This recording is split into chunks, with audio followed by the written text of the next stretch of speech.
बहुत समय पहले की बात है। रामपुर जंगल में एक बहुत बड़ा फलों का बगीचा था। वहाँ के पक्षी व्यापारी फल लेकर मंडी में बेचते थे और उसी मंडी में टुनटुनी नाम की चिड़िया भी फल बेचने आया करती थी। पर उसे मंडी के कुछ व्यापारी पसंद नहीं करते थे और उसका कारण था टुनटुनी का अच्छा व्यवहार, जिसके कारण ज्यादा से ज्यादा ग्राहक उसके पास फल खरीदने जाते थे और इसलिए वो पक्षी टुनटुनी के लिए तरह तरह की दिक्कतें पैदा करते थे, जिसकी वजह से उसको फल बेचने के लिए नहीं मिलते थे।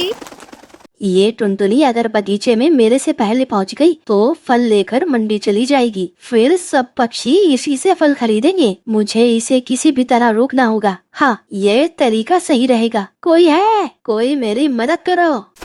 तभी टुनटुनी चिड़िया वहाँ आती है। क्या हुआ कालू भैया, आप चिल्ला क्यों रहे हो? देखो ना टुनटुनी, मेरा बैल भाग गया है और मैं अपनी बैलगाड़ी छोड़ के उसके पीछे नहीं जा सकता। मेरी मदद कर दो, मेरे बैल को वापस ले आओ। तुम्हारा बहुत एहसान होगा मेरे ऊपर। हाँ हाँ कालू भैया, क्यों नहीं। कालू ने ऐसी चाल चली कि टुनटुनी उसके जाल में फंस गई। उसने जानबूझकर अपनी बैल को भगा दिया और टुनटुनी को उसके पीछे भेज दिया ताकि वो समय पर बगीचे में ना पहुंच सके। मैं तो चला बगीचे से फल लेने। अब देखता हूँ कौन खरीदता है इस टुनटुनी से फल। जब तक टुनटुनी बैल को वापस लेकर आई, बगीचे के सारे फल व्यापारी पक्षी ले जा चुके थे। टुनटुनी बचे हुए थोड़े बहुत फल लेकर मंडी में चली जाती है, लेकिन कालू कौवे की बैल को पकड़ने के चक्कर में उसका बहुत ज्यादा समय बर्बाद हो गया था। वो आज भी मंडी देरी से पहुंची। आज भी मेरे फल नहीं बिकेंगे, आज भी मुझे भूखा ही सोना पड़ेगा। टुनटुनी दुखी होकर वहाँ से चली गई और उड़ते उड़ते नदी के बीच में लगे एक पेड़ के नीचे बैठकर रोने लगी।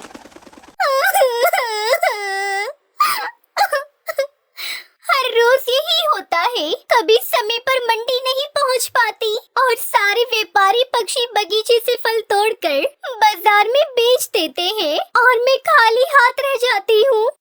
टुनटुनी के साथ रोज रोज यही होने लगा। वो रोज फल लेने बगीचे की तरफ जाती, लेकिन व्यापारी पक्षी रोज उसे किसी न किसी काम में उलझा देते थे, जिससे वो कभी भी सही समय पर बगीचे में नहीं पहुंच पाती थी। हर रोज वो इसी तरह से दुखी होकर उसी पेड़ के नीचे बैठ जाती है। तभी एक दिन उस पेड़ से आवाज आती है, टुनटुनी, अरे ओ टुनटुनी।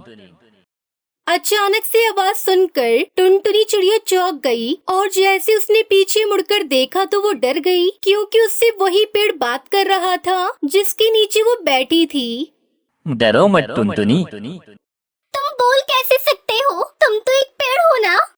मैं एक जादुई पेड़ हूँ और मैं तुम्हारी मदद करना चाहता हूँ। मैं तुम्हारी परेशानी जानता हूँ कि कैसे तुम्हें व्यापारी पक्षी बगीचे में पहुँचने से रोकते हैं। वो तुम्हारी मदद करने के स्वभाव का गलत फायदा उठाते हैं, इसलिए मैं तुम्हारी मदद करूँगा। मदद? पर कैसे करोगे तुम मेरी मदद?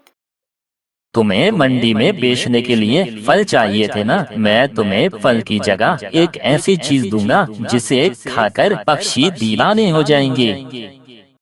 जैसे ही पेड़ ने ऐसा कहा, तभी उस पेड़ पर बहुत सारे मैगी के पैकेट प्रकट हो गए। उसे देखकर टुनटुनी चिड़िया हैरान हो गई। टुनटुनी, ये मैगी है, इसका स्वाद बहुत अच्छा है। जब पक्षी इस मैगी को खाएंगे तो अपने पंख चाटते रह जाएंगे। तुम जितनी चाहो ये मैगी पेड़ पर से तोड़ सकती हो। ये सुनकर टुनटुनी चिड़िया बहुत खुश होती है और बहुत सारी मैगी तोड़कर बाजार में बेचने लगती है। अब सब पक्षी टुनटुनी चिड़िया की मैगी के दीवाने हो जाते हैं, पर ये सब देखकर कालू कौवा से बहुत जलता है। ये रोज रोज इतनी सारी मैगी लाती कहाँ से है? जितना मैं जानता हूँ इस जंगल में कोई भी मैगी की दुकान नहीं है। अब मुझे इसका पीछा करके सच का पता लगाना पड़ेगा। अगले दिन कालू ने टुनटुनी का पीछा किया और उसने देखा कि टुनटुनी नदी के बीच में लगी पेड़ के पास जाकर उससे बातें करने लगी। पेड़ भाई, मैं मैगी लेने आई हूँ, कृपया करके मुझे बहुत सारी मैगी दे दीजिए। ऐसे बोलते ही पेड़ में ढेर सारी मैगी लग गई। कालू कौवे देखकर हैरान हो गया। अच्छा, तो ये है असली राज टुनटुनी की मैगी का। ये जादुई पेड़ उसे मैगी देता है। ये देखकर कालू ने एक योजना बनाई। अगले दिन कालू भी उस जादुई मैगी के पेड़ के पास गया। पेड़ भाई, मैं मैगी लेने आ गया हूँ, कृपया करके मुझे ढेर सारी मैगी दे दो। कालू के बार बार बोलने पर भी पेड़ में एक भी मैगी नहीं आई। ये देख कालू को गुस्सा आ गया और उसने तय किया कि वो किसी भी तरह उस पेड़ से मैगी लेकर रहेगा। लगता है तुम ऐसे नहीं मानोगे, तुम्हें काट कर अपने साथ ले जाऊंगा।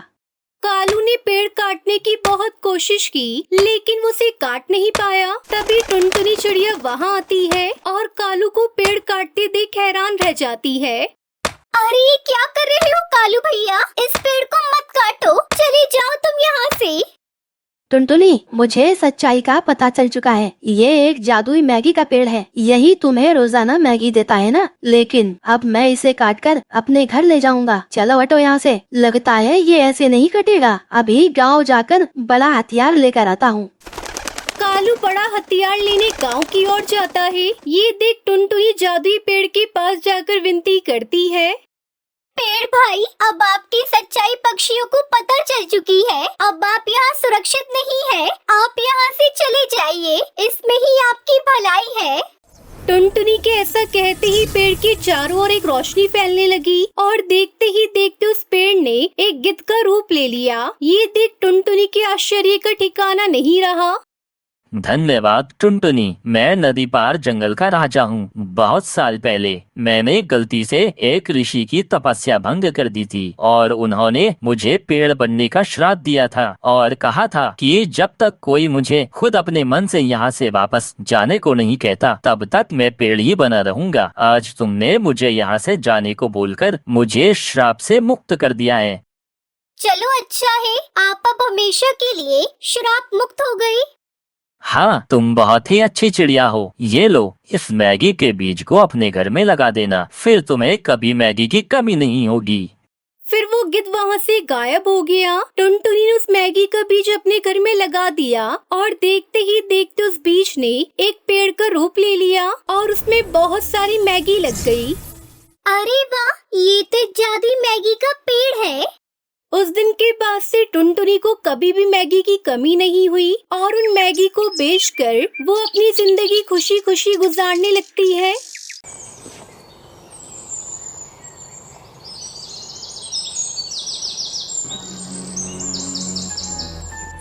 सुंदरवन में कालू कौआ अपनी पत्नी टुनटुनी और 2 बच्चों के साथ रहता था। कालू रंग बिरंगी कुल्फी बेचकर अपने घर का खर्च चलाया करता था। ठंड का मौसम शुरू हो चुका था, जिसके चलते कालू की बनाई रंग बिरंगी कुल्फी खाने कोई भी पक्षी नहीं आता था। वो अपने ठेले के पास उदास बैठा था। क्या करूं, कुछ समझ में नहीं आ रहा है। ठंड इतनी बढ़ गई है कि कोई बर्फ कुल्फी खाना ही नहीं चाहता। ऐसे ही कुछ दिन चलता रहा तो मैं रोड पर आ जाऊंगा। घर में पत्नी और बच्चे का खर्च अब मैं कैसे पूरा करूंगा।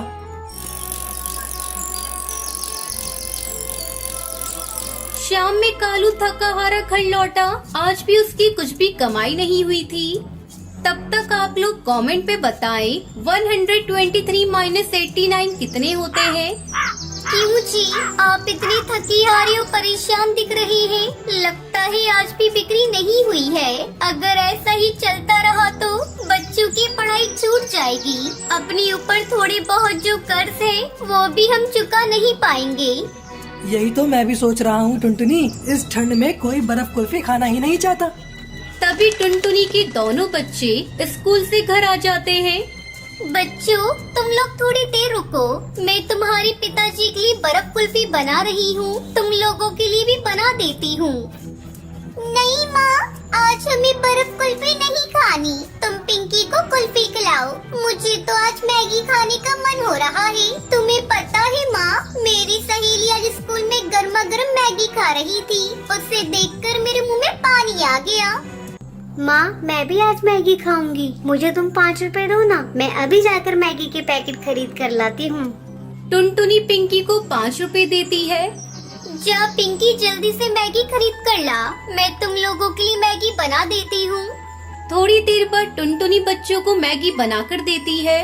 बच्चों को मैगी खाते देखकर टुनटुनी अपने पति से कहती है, सुनते हो जी, आजकल बच्चे और बड़े सभी मैगी खाना पसंद करते हैं। तुम भी मेरी बर्फ कुल्फी की जगह गर्मा गर्म मैगी बेचना शुरू कर दो। अरे नहीं टुनटुनी, जहाँ मैं कुल्फी बेचता हूँ वहाँ कई ठेले पर मैगी बिकती है, हमें कुछ अलग सोचना होगा। तो तुम कुल्हड़ चाय बेचो। कुल्हड़ चाय तो सभी चाव से पीते हैं। टुनटुनी, मैं सोच रहा हूँ क्यों ना मैं कुल्हड़ मैगी बेचूं।